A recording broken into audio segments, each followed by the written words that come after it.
إن الحمد لله نحمده ونستعينه ونستغفره ونعوذ بالله من شرور أنفسنا وسيئات أعمالنا من يهده الله فلا مضل له ومن يضلل فلا هادي له وأشهد أن لا إله إلا الله وحده لا شريك له وأشهد أن محمدًا عبده ورسوله يا أيها الذين آمنوا اتقوا الله حق تقاته ولا تموتن إلا وأنتم مسلمون يا أيها الناس اتقوا ربكم الذي خلقكم من نفس واحدة وخلق منها زوجها وبث منهما رجالا كثيرا ونساء واتقوا الله الذي تساءلون به والأرحام إن الله كان عليكم رقيبا يا أيها الذين آمنوا اتقوا الله وقولوا قولا سديدا يصلح لكم أعمالكم ويغفر لكم ذنوبكم ومن يطع الله ورسوله فقد فاز فوزا عظيما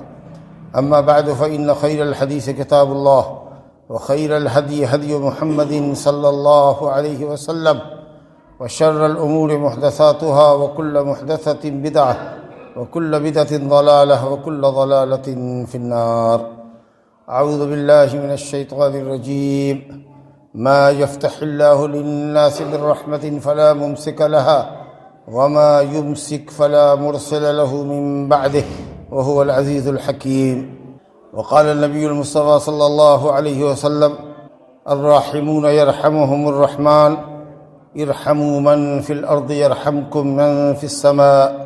میرے بزرگوں دوستو، ہم بندوں کے ساتھ اللہ سبحانہ و تعالیٰ کا بڑا لطف و کرم ہے کہ ہمارا رب غفور الرحیم ہے، بہت ہی بخشنے والا اور نہایت رحم کرنے والا ہے۔ اس کی مغفرت بے پایاں، بے انتہا، اور اس کی رحمت بھی بے حد و حساب ہے۔ اللہ سبحانہ و تعالیٰ کی رحمت دنیا میں ہر چیز کو شامل ہے، ہر مخلوق کو حاصل ہے، کیا مومن کیا کافر، کیا نیک کیا بد، سب کو اللہ کی رحمت شامل ہے۔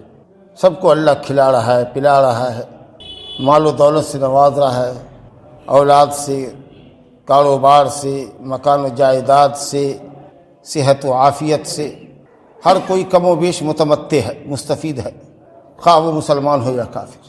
اللہ نے کہا وَرَحْمَتِي وَسِعَتْ كُلَّ شَيْءٍ، میری رحمت ہر شے کو محیط ہے، ہر شے کو شامل ہے۔ البتہ اللہ سبحانہ و تعالیٰ کی رحمت آخرت میں صرف مومنوں کو حاصل ہوگی۔ وَكَانَ بِالْمُؤْمِنِينَ رَحِيمًا، یہ مومنوں کے ساتھ اللہ تعالیٰ کی جو رحمت ہوگی وہ آخرت میں خاص ہوگی۔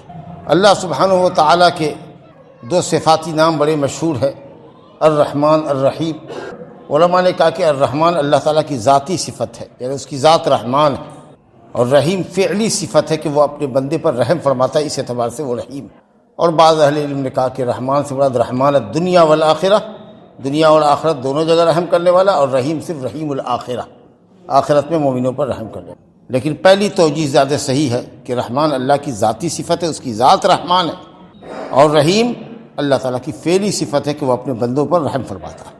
یہی وجہ ہے کہ اللہ رب العالمین نے لفظ رحمان کو اللہ کے لفظ کے ساتھ ذکر کیا ہے، قُلِ ادعوا اللَّهَ أَوِ ادعوا الرَّحْمَٰنَ أَيَّمَّا تَدْعُوا فَلَهُ الْأَسْمَاءُ الْحُسْنَىٰ، اللہ کو اللہ کہہ کر پکارو یا رحمان کہہ کر پکارو، کسی بھی نام سے پکارو، اللہ تعالیٰ کے تمام نام انتہائی پاکیزہ، انتہائی اعلیٰ و افضل و برتر ہے۔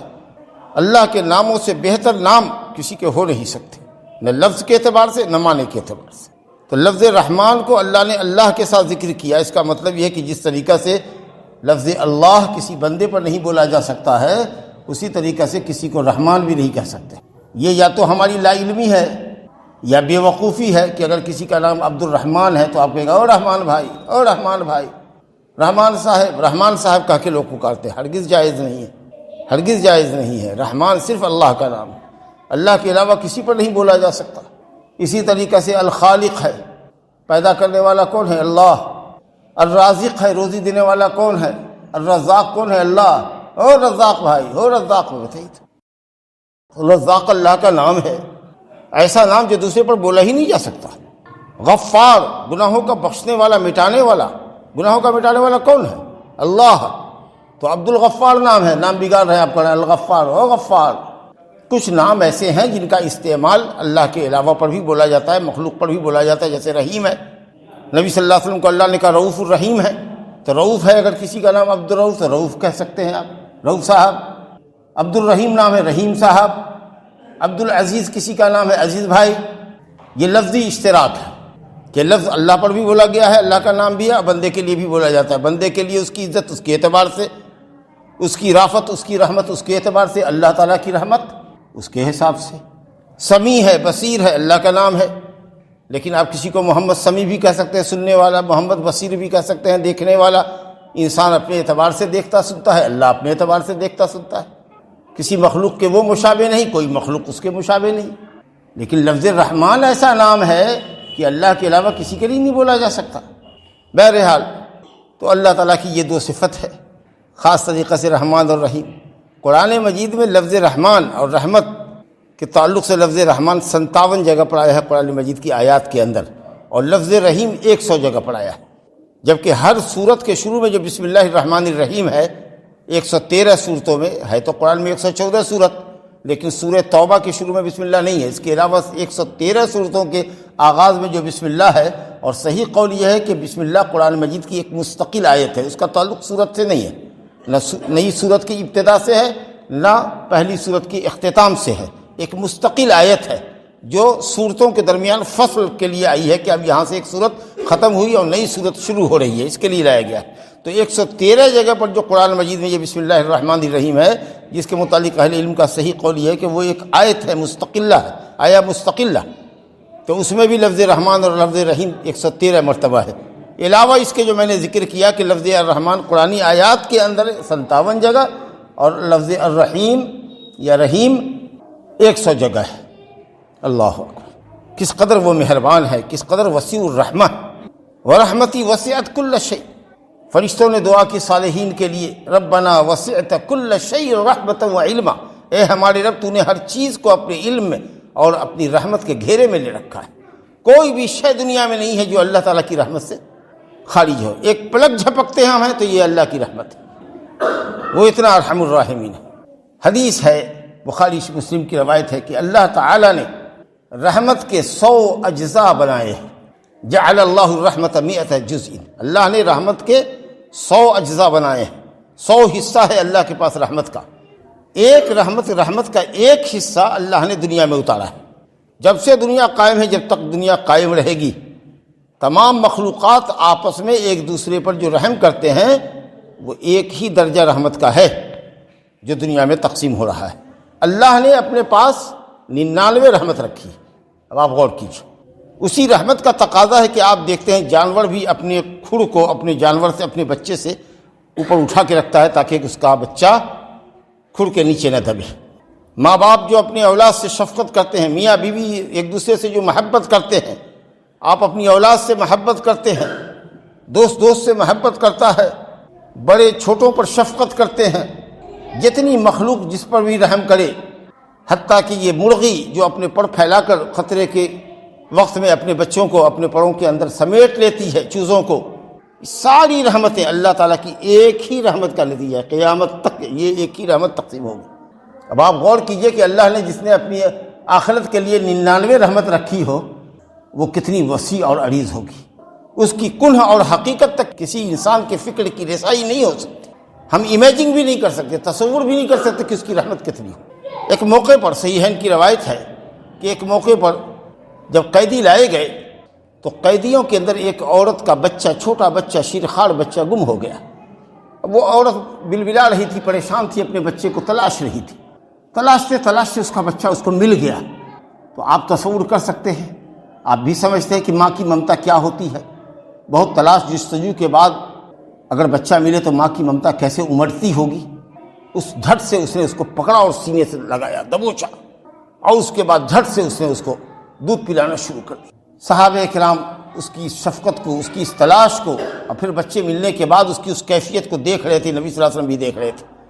صحیحین کی روایت ہے، حضرت عمر بن خطاب رضی اللہ عنہ سے روایت ہے، آپ نے فرمایا کہ تم اس عورت کو دیکھ رہے ہو؟ کہا جی ہاں۔ کہا کہ کیا تم یہ سمجھتے ہو کہ اگلی اس عورت کو اختیار حاصل ہو، زبردستی نہ ہو، مجبور نہ ہو، تو کیا یہ اختیار میں اب پسندیدگی کی حالت میں اپنے بچے کو آگ میں ڈالنا پسند کرے گی؟ اگر یہ قادر ہو کہ اپنے بچے کو آگ میں نہ ڈالے، اگر اس پر بات پر اس کو قدرت ہو، یعنی مجبور نہ کی گئی ہو کہ تم ڈالو، اگر اختیاری حالت ہو اس کی، تو کیا یہ عورت اپنی پسند سے اپنے اس بچے کو آگ میں ڈالے گی؟ کہا لا واللہ، قسم اللہ کی نہیں ڈالے گی، یقیناً نہیں ڈالے گی کوئی ماں اپنے بچے کو آگ میں۔ نبی صلی اللہ علیہ وسلم نے اس موقع پر کہا للہ ارحم بعبادہ من ہذہ بولدہا، واللہ، یقیناً اللہ رب العالمین اپنے بندوں پر اس سے زیادہ مہربان ہے جتنا یہ عورت اپنے بچے پر مہربان۔ تو آپ کو جتنی اپنے نفس کی فکر ہے، اپنے آپ پر جتنا آپ رحم کرتے ہیں، یا ماں باپ اپنی اولاد پر جتنا رحم کرتے ہیں، قسم اللہ پاک کی اللہ اس سے زیادہ آپ پر رحم کرتا ہے۔ اسی نے آپ کو اپنی رحمت سے پیدا کیا، سماعت دی، بصارت دی، عقل دی، قلب دیا سوچنے کے لیے، اور پھر گوناگون نعمتوں سے اللہ نے نوازا۔ وَإِن تَعُدُّوا نِعْمَتَ اللَّهِ لَا تُحْصُوهَا وَمَا بِكُم مِّن نِّعْمَةٍ فَمِنَ اللَّهِ، جس کو جو نعمت حاصل ہے سب اللہ کا فضل ہے، اس کی رحمت کا نتیجہ ہے۔ حضرت ابراہیم خلیل اللہ علیہ الصلوۃ والسلام کو دہکتے ہوئے انگاروں میں ڈال دیا گیا، جس کو نار نمرود کہتے ہیں، اللہ کی رحمت سے ہی تو بچ کے نکلے، آگ ٹھنڈی ہو گئی۔ حضرت یوسف علیہ الصلوۃ والسلام کو ان کے بھائی نے گہرے کنویں میں ڈال دیا، اللہ کی رحمت سے ہی تو وہ بچ کے نکلے۔ حضرت یونس کو مچھلی نے نگل لیا، سمندر کا اندھیرا، مچھلی کے پیٹ کا اندھیرا، ظلمات بعضها فوق بعض، اور اس کے باوجود اللہ کی رحمت ہی تو ان کو دیکھ رہی تھی۔ حضرت موسیٰ علیہ السلام کو ان کی والدہ نے پیدائش کے ساتھ ہی فرعون اور اس کے سپاہیوں کے ڈر سے کہ کہیں پکڑ کے مار نہ ڈالے گا، صندوق میں بند کر کے سمندر میں پھینک دیا، دریا میں بہا دیا، اور وہ صندوق بہتا بہتا بہتا بہتا فرعون کے محل سے جا ٹکرایا، جہاں وہ صندوق نکالا گیا۔ خوبصورت بچہ تھا، کہاں تو اس کو مارنے کی تیاری تھی، اور کس طریقہ سے اللہ کی رحمت اس کی حفاظت کر رہی تھی، اور اسی گھر میں جس کے ہاتھوں فرعون کو ہلاک ہونا تھا، اللہ نے اس شخص کی پرورش کی، حضرت موسیٰ علیہ السلام کی۔ یہ کون، اس کے پیچھے کون حقیقت کار فرماتی، کون سی طاقت تھی؟ اللہ اور اس کی رحمت ہی تو تھی۔ حضرت محمد صلی اللہ علیہ وسلم اپنے ساتھی ابو بکر کے ساتھ غار میں چھپے ہوئے ہیں، لوگ دور دور تک دیکھ رہے ہیں، لیکن اپنے پاؤں کی طرف اگر نیچے دیکھتے تو نبی صلی اللہ علیہ وسلم دکھ جاتے اور پکڑ میں آ جاتے۔ لیکن کس چیز نے آپ کی حفاظت کی؟ اللہ کی رحمت نے۔ بزرگوں، دوستو، اب جس بندے پر بھی، اچھا دیکھیے اللہ کی رحمت کی ایک اور مثال دیکھیے بہت اچھی، کس طریقے سے آپ نے کبھی غور کیا ہے؟ اللہ تعالیٰ کی رحمت، جیسا کہ میں نے عرض کیا، دنیا میں مومن کافر سب کو شامل ہے، وہ کفار مشرکین جو اللہ تعالیٰ کے لیے شریک ٹھہراتے ہیں، عاجز کمزور مخلوق کو اللہ کے برابر گردانتے ہیں، اور کچھ لوگ اللہ کے لیے اولاد ثابت کرتے ہیں۔ حضرت عزیر کو اللہ کا بیٹا کہا، حضرت عیسیٰ کو عیسائیوں نے اللہ کا بیٹا کہا، مشرکین مکہ فرشتوں کو اللہ کی بیٹیاں کہا کرتے تھے، حضرت مریم علیہ السلام کو اللہ کی نعوذ باللہ بیوی قرار دیا۔ لوگ زمانے کو گالی دیتے ہیں، دھوپ کو، بارش کو، ٹھنڈی کو، سب کو گالی دیتے ہیں، جبکہ زمانے کو اللہ تعالیٰ چلاتا ہے، رات اور دن کو الٹ پھر وہ کرتا ہے، اس کے حکم سے سب چیز چلتی ہے، ساری چیز اللہ کے حکم کے تابع ہے۔ بنی آدم اللہ کو اذیت پہنچاتا ہے، اپنی باتوں سے، اپنے طریقے سے اللہ کو تکلیف پہنچاتا ہے، لیکن اس کے باوجود بھی واہ رے اللہ، اس کی رحمت کہ وہ ایسے لوگوں کو عافیت دیتا ہے، روزی دیتا ہے۔ کیسا حلیم ہے، کیسا بردبار ہے، انتقام لینے پر قادر ہوتے ہوئے بھی اس کو ٹالتا رہتا ہے، اس کے معاملے کو مؤخر کرتا رہتا ہے۔ حدیث ہے، بڑی خوبصورت حدیث بخاری شریف کی، لیس احد اصبر علی اذی سمعہ من اللہ یدعون له ولدا ثم یعافیہم ویرزقہم، رواہ البخاری۔ اللہ سے زیادہ کسی اذیت پر صبر کرنے والا کوئی نہیں۔ اذیت جس کو وہ کوئی سنتا ہو، اس پر اللہ کے سوا، اللہ کی اتنا، اللہ جیسا کوئی صبر کرنے والا نہیں۔ اللہ اذیت کو سنتا ہے کہ بندے اذیت پہنچا رہے ہیں، میرے لیے اولاد ثابت کرتے ہیں، جبکہ اولاد کی اللہ کو کیا ضرورت ہے، اللہ اولاد سے بے نیاز ہے، اور پھر بھی وہ ان کو عافیت دیتا ہے، صحت اور عافیت سے نوازتا ہے ان مشرکین کو جو اللہ کے لیے اولاد ثابت کرتے ہیں، جو اللہ کے لیے شریک ثابت کرتے ہیں، پارٹنر ثابت کرتے ہیں۔ وَيَرْزُقُهُمْ، ان کو روزی دیتا ہے۔ تو آپ کیا سمجھتے ہیں؟ آپ کو نہیں سمجھنا چاہیے کہ اگر آپ اللہ کے دوست ہیں، اللہ پر ایمان، اللہ واحد پر ایمان رکھتے ہیں، اس کے احکام پر عمل کرتے ہیں، تو اللہ آپ کو کیسی عافیت دے گا، کیسے روزی دے گا؟ وہ جو دشمنوں پر اتنا مہربان ہے، وہ اپنے دوستوں کو کیسے محروم کرے گا؟ کبھی سوچا نہیں آپ نے کہ اللہ آپ کو کیسے محروم کرے گا؟ آپ تو اس کے دوست ہیں، آپ تو اس کا کلمہ پڑھتے ہیں، اس کی عبادت اور اطاعت کرتے ہیں۔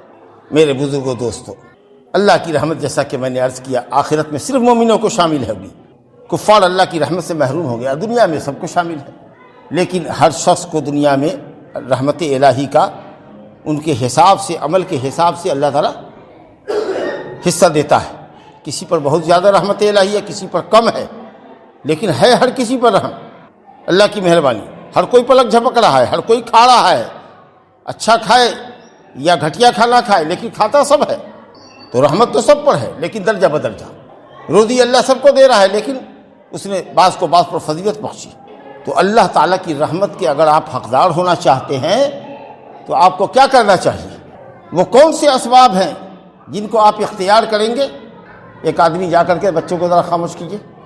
رحمت الہی کے اسباب ہیں، جو ان اسباب کو جتنا اختیار کرے گا اسی حساب سے اللہ کی رحمت کا مستحق ہوگا۔ رحمت کے اسباب میں سب سے بڑا سبب شریعت پر عمل کرنا اور اللہ کا تقوی اختیار کرنا، یہی ہے شریعت پر عمل کرنا۔ تقوی کیا ہے؟ اللہ اور اس کے رسول کے حکموں کو بجا لانا اور اللہ اور اس کے رسول کی منع کردہ چیزوں سے باز رہنا۔ اب جو جتنا اللہ رب العالمین کے حکموں پر عمل کرے گا اور جس قدر گناہوں سے دامن کش رہے گا، پرہیز کرے گا، وہ اسی قدر اللہ تعالیٰ کی رحمت کا مستحق ہوگا۔ قرآن نے کہا وَهَذَا كِتَابٌ أَنزَلْنَاهُ مُبَارَكٌ وَهَذَا كِتَابٌ أَنزَلْنَاهُ مُبَارَكٌ فَاتَّبِعُوهُ وَاتَّقُوا لَعَلَّكُمْ تُرْحَمُونَ۔ یہ کتاب عظیم ہم نے بابرکت کتاب تمہارے لیے اتاری ہے۔ وَهَذَا كِتَابٌ مُبَارَكٌ، یہ عظیم کتاب ہے، بہت برکت والی کتاب ہے، خیر و برکت اس سے حاصل ہوگا، زندگی کے اندر بھی، معاش کے اندر بھی، کاروبار کے اندر بھی، گھر کے اندر بھی شیطان بھاگے گا، ہر حرف پر 10 نیکی ملے گی۔ یہ تم کو نیکی کی طرف بلائے گی کتاب، اچھے اخلاق اور آداب سکھائے گی اگر معنی اور مطلب کے ساتھ پڑھو گے تو، برے اخلاق اور آداب سے روکے گی۔ یہ کتاب اللہ تعالیٰ کے احکام پر، اس کی بیان کردہ مصلحتوں پر مشتمل ہے، بڑی عظیم کتاب ہے یہ۔ فاتبعوہ، اس کی پیروی کرو، اور فرمایا واتقوا، اور اللہ کا تقوی اختیار کرو، لعلکم ترحمون، تاکہ تم پر رحم کیا جائے۔ معلوم یہ ہوا کہ اللہ کی کتاب پر عمل کرنا، شریعت پر عمل کرنا اور تقوی الہی اختیار کرنا اللہ تعالیٰ کی رحمت کا موجب ہے، اللہ تعالیٰ کی رحمت کا اہم سبب۔ اللہ نے فرمایا واتقوا اللہ لعلکم ترحمون، اللہ کا تقوی اختیار کرو تاکہ تم پر رحم کیا جائے۔ اللہ کی اطاعت کرو، اس کے رسول کی اطاعت کرو، اوامر کو بجا لاؤ اور منع کردہ چیزوں سے باز رہو تاکہ تم پر رحم کیا جائے۔ ایک جگہ اللہ رب العالمین نے رحمت الہی کے مستحقین کا تذکرہ کیا ہے، سورہ اعراف آیت نمبر 156 پڑھیے اور 157 کا کچھ حصہ یا پوری آیت، سورہ اعراف آیت نمبر 156 157۔ اللہ فرماتا ہے وَرَحْمَتِي وَسِعَتْ كُلَّ شَيْءٍ فَسَأَكْتُبُهَا لِلَّذِينَ يَتَّقُونَ وَيُؤْتُونَ الزَّكَاةَ وَالَّذِينَ هُمْ بِآيَاتِنَا يُؤْمِنُونَ الذين يتبعون الرسول النبي الأمي الذي يجدونه مكتوبا عندهم في التوراة والإنجيل إلى آخر الآية۔ اللہ فرماتا ہے کہ اس کی رحمت ہر چیز کو شامل ہے، ورحمتی وسعت كل شيء، میری رحمت ہر چیز کو شامل ہے، فسأكتبها، تو میں یقیناً اس رحمت کا مستحق اسی کو ٹھہراؤں گا۔ غور کیجیے، للذین یتقون، جو تقوی اختیار کرتے ہیں، جو اللہ کی توحید اور عبادت پر قائم ہیں، جو شرک اور گناہوں سے بچتے ہیں، وہ یقیناً اللہ رب العالمین کی بیش بہا نعمتوں سے اور رحمتوں سے نوازے جائیں گے۔ دنیا میں بھی ان کو سعادت ملے گی اور آخرت میں بھی فوز و فلاح سے ہمکنار ہوں گے۔ وَيُؤْتُونَ الزَّكَاةَ، اور ان لوگوں کو اللہ کی رحمت حاصل ہوگی جو زکوٰۃ دیتے ہیں اپنے مالوں کی۔ یہ فصل ہے دھان کی فصل، اس کی زکوٰۃ ہمارے یہاں نکلے گی، مستحقین کو دینا ہے اگر نصاب کو پہنچ جائے تو۔ بعض علماء نے کہا کہ 7.5 کنٹل، بعض علماء نے کہا کہ 9 کنٹل، اگر دھان ہے تو اس میں دیجیے۔ آسمان کی بارش سے ہوا ہے تو 10واں حصہ دیجیے، 20 من میں 2 من، 10 من میں 1 من کے حساب سے، کسی کو 50 من ہوا ہے تو 5 من دیجیے۔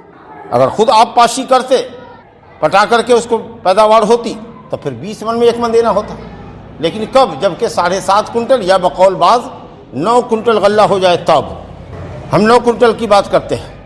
مفتی اعظم سعودی عرب رحمۃ اللہ علیہ، شیخ بن باز رحمۃ اللہ علیہ، ان کی کیبنٹ کے علماء نے 9 کنٹل کا، 1 سا ہوتا ہے 3 کلو کا، اس حساب سے 5 وسق 300 سا، 300 × 3 900 کلو یعنی 9 کنٹل۔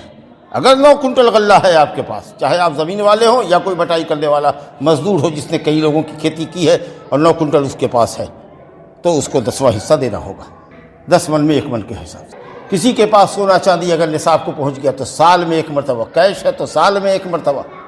کسی کے پاس مال مویشی ہے جو سال کے اکثر دنوں میں چڑھتا ہے تو اس پر بھی زکوٰۃ ہے، اور اگر کسی کے پاس کاروبار ہے تو سال میں 1 مرتبہ اس کی قیمت لگا کر کے اگر زکوٰۃ کے نصاب کو پہنچتا ہے تو اس کی زکوٰۃ ہے۔ تو مال مویشی، سونا چاندی، کاروبار، غلہ اور پھلوں کے اندر جو سخت پھل ہوتا ہے کھجور اور انگور کا جو منقع اور کشمش ہوتا ہے اس پر زکوٰۃ ہے۔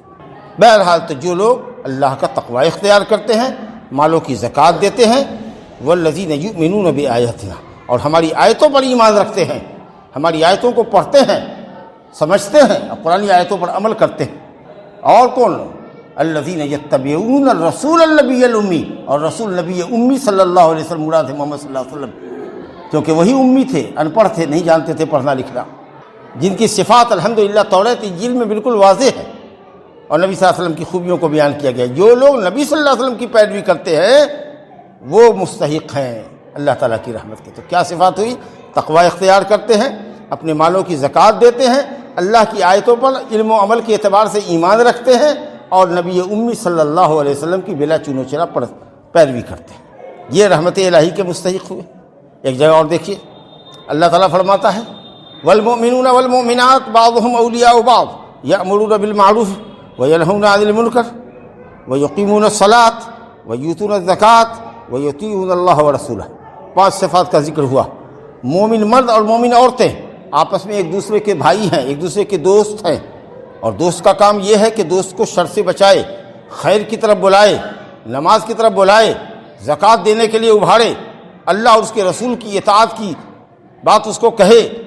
تو مومن مومنین کے دوست ہیں، ولی ہیں، مومن مرد مومن مردوں کے، عورتیں عورتوں کی، بھلائی کی طرف بلاتے ہیں، برائی سے روکتے ہیں، نماز قائم کرتے ہیں، نماز پر ہمیشگی برتتے ہیں، جماعت سے نماز ادا کرنے کی کوشش کرتے ہیں، اور زکوٰۃ دیتے ہیں، اور تمام دین کا خلاصہ ہے اللہ کی اطاعت اور رسول کی اطاعت۔ اللہ اور اس کے رسول کے حکموں کو بجا لاتے ہیں، اللہ رسول کی منع کردہ چیزوں سے باز رہتے ہیں۔ جن کے اندر یہ 5 صفات ہے، دیکھیے کتنی تاکید کے ساتھ اللہ کہا ہے اولئک سیرحمہم اللہ۔ یہ وہی لوگ ہیں جن کے اوپر یقیناً سین قربت کے لیے اور یقین کا معنی دینے کے لیے آتا ہے، یقیناً بہت جلد اللہ تعالیٰ کی رحمت کے یہی لوگ مستحق ہونے والے ہیں۔ اولئک سیرحمہم اللہ ان اللہ عزیز حکیم، اللہ تعالیٰ غالب حکمت والا ہے۔ اسی طریقے سے اللہ رب العالمین کی اگر آپ رحمت کے مستحق ہونا چاہتے ہیں، گناہوں سے توبہ استغفار کیجیے۔ انسان ہے تو گناہ تو ہوگا ہی، توبہ استغفار کیجیے۔ حضرت صالح علیہ السلام نے اپنی قوم سمود کو نصیحت کی، ایک اللہ کی توحید کی طرف بلایا، تو دو لوگ ان کے ماننے والے، ان کی قوم کے لوگ 2 فریق میں بٹ گئے، 2 فریق ہو گئے۔ کچھ لوگوں نے ان کی تائید کی اور اکثریت انکاریوں کی تھی جنہوں نے انکار کیا۔ تو جنہوں نے انکار کیا حضرت صالح کا، انہوں نے ہمیشہ ہر زمانے میں مشرکین چیلنج کرتے تھے کہ اگر ہم کفر اور شرک پر ہیں اور غلطی پر ہیں تو آپ اللہ کا عذاب کیوں نہیں لے آتے؟ آپ اللہ کا عذاب لے آئیے، ہم کو ہلاک کروا دیجیے۔ انبیاء تو رحمت للعالمین بن کے آیا کرتے تھے، لوگوں کے لیے سراپا رحمت بنتے تھے، اور اللہ بردبار ہے، اللہ موقع دیتا ہے سنبھلنے کا۔ جب نہ سنبھلوگے تو عذاب تو آئے گا ہی، ہلاک تو ہوگے ہی، مجرمین کو تو ہلاک ہونا ہی ہے، لیکن اول وہلا ابھی ہلاک کر دو، ایسا تھوڑی ہوتا ہے۔ اللہ تعالیٰ رؤوف الرحیم ہے، رؤوف الرحیم ہے۔ تو کہتے تھے کہ عذاب لے آؤ نا، اگر ہم غلطی پر ہیں، شرک پر ہیں، بت پرستی غلط ہے، قبر پرستی غلط ہے، اور تم جو ایک اللہ واحد کی عبادت کی بات کرتے ہو، اگر یہ صحیح ہے، یہی صحیح ہے، اور ہم جس باپ دادا کے دین پر ہے غلط ہے، تو عذاب کیوں نہیں لے آتے؟ کہو اللہ کو کہ عذاب بھیجے اللہ۔ تو حضرت صالح علیہ السلام کی محبت دیکھیے، قال یا قوم لم تستعجلون بالسیئۃ قبل الحسنہ، اے میری قوم کے لوگو، بے وقوف ہو، کیوں عذاب کی جلدی کرتے ہو؟ عقل مند ہوتے تو اچھائی کی جلدی کرتے، عقل مند اچھائی کی جلدی کرتا ہے، اور تم ہلاکت کی جلدی کرتے ہو کہ ہلاکت کیوں نہیں آتی؟ عافیت سے پہلے ہم کو ہلاک کر دیا جائے، حسنہ سے پہلے سیئہ لے آؤ، حسنہ سے پہلے اچھائی سے پہلے برائی لے آؤ، رحمت سے پہلے عذاب لے آؤ۔ لولا تستغفرون اللہ لعلکم ترحمون، کیوں نہیں اللہ سے اپنے گناہوں کی معافی چاہتے ہو؟ شرک سے کیوں نہیں معافی چاہتے ہو؟ گناہوں سے معافی چاہو، اللہ کی رحمت کے مستحق ہو جاؤ گے۔ یہ توبہ استغفار کی بھی دیکھیے کتنی زبردست اہمیت ہے۔ اور اسی طریقے سے آپ چاہتے ہیں کہ اللہ کی رحمت کے مستحق ہوں تو اللہ احسان کرنے والوں پر رحمت کرتا ہے۔ ان رحمت اللہ قریب من المحسنین، یقیناً اللہ کی رحمت محسنین سے قریب ہے۔ محسنین کون؟ جو اللہ کی عبادت پختہ طریقے پر کرتے ہیں، حضور قلب و دماغ کے ساتھ کرتے ہیں اور نبی صلی اللہ علیہ وسلم کی سنت کے مطابق کرتے ہیں، وہ ہیں محسن، احسان کرنے والے۔ حضرت جبریل امین والی حدیث میں ہے نا، حدیث جبریل میں کہ جبریل نے پوچھا یا رسول اللہ احسان کیا ہے؟ کہا ان تعبد اللہ کأنک تراہ فإن لم تکن تراہ فإنہ یراک، اس طرح اللہ کی عبادت کرو گویا اللہ کو تم دیکھ رہے ہو، اور نہیں تو یہ تو سمجھو ہی کہ اللہ تم کو دیکھ رہا ہے۔ حضور قلب کے ساتھ اللہ کا خوف دل میں لے کے عبادت کرو، دل دماغ حاضر رکھو اللہ کی عبادت، اور سنت کے مطابق کرو، تب جا کر کے عمل پختہ ہوگا۔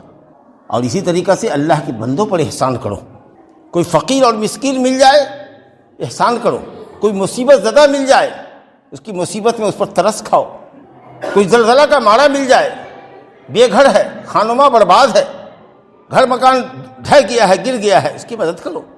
الراحمون یرحمہم الرحمن، جو دوسروں پر رحم کرتے ہیں اللہ ان پر رحم کرتا ہے، رحمان ان پر رحم کرتا ہے۔ حدیث ہے ارحموا من فی الارض، زمین والوں پر رحم کرو، یرحمکم من فی السماء، اللہ جو آسمان کے اوپر ہے، عرش کے اوپر ہے، وہ تم پر رحم کرے گا۔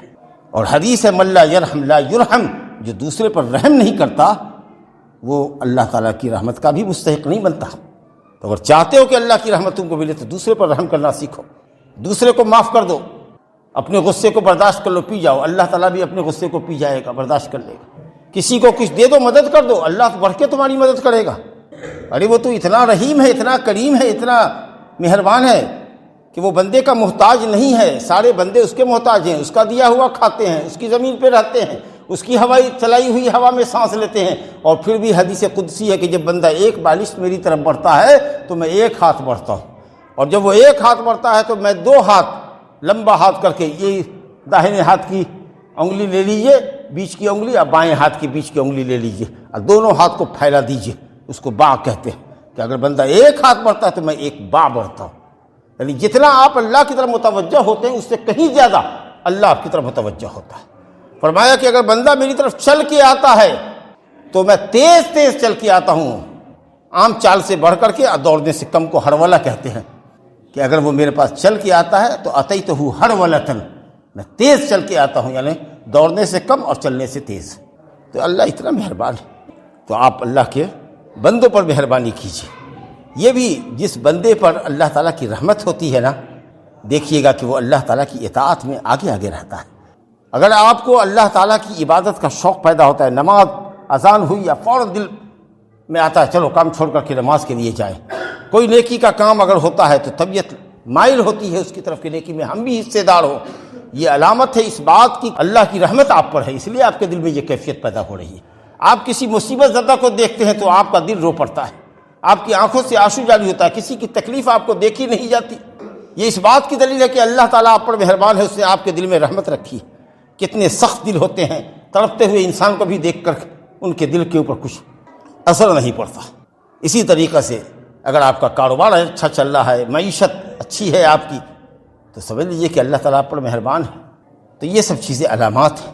ٹٹولیے اپنے آپ کو، اللہ کا ذکر کیجیے، قرآن مجید کی تلاوت کیجیے، دل نرم ہوگا، اور اللہ کے ذکر سے اگر غفلت کیجیے گا تو دل سخت ہو جائے گا، پتھر دل ہو جائیے گا، اللہ کی رحمت سے محروم ہو جائیے گا۔ تو اگر چاہتے ہیں کہ اللہ کی بھرپور رحمت حاصل ہو تو جو بات آپ نے سنی ہے کہ اللہ کی کتاب پر عمل کیجیے، اللہ اور اس کے رسول کے حکموں پر عمل کیجیے، گناہوں سے پرہیز کیجیے، نمازوں کا اہتمام کیجیے، لوگوں کو بھلی باتوں کا حکم دیجیے، برائی سے لوگوں کو روکیے، اور اسی طریقے سے توبہ استغفار کیجیے، کثرت سے ذکر و اذکار کیجیے، اور اللہ کے بندوں پر رحم کیجیے۔ انشاءاللہ تعالی آپ رحمت الہی کے دنیا سے لے کر آخرت تک مستحق ہوں گے۔ جنت بھی تو اللہ کی رحمت ہی ہے نا، کیا ہے جنت؟ اللہ کی رحمت ہی تو ہے۔ جنت اور جہنم میں بحث ہوئی، جہنم نے کہا کہ دیکھو ہمارے یہاں متکبر لوگ آئے ہیں، ظلم و عدوان کرنے والے سورما لوگ آئے ہوئے ہیں ہمارے اندر، جی بڑے بڑے سورما ہمارے پیٹ میں ہیں، جہنم کی آگ میں جل رہے ہیں۔ اور جنت کہے گی کہ ہمارے یہاں تو کمزور مسکین لوگ آئے ہیں، جنت میں اکثریت مسکین غریب لوگوں کی ہوگی، اللہ کے مطیع و فرمانبردار بندوں کی ہوگی۔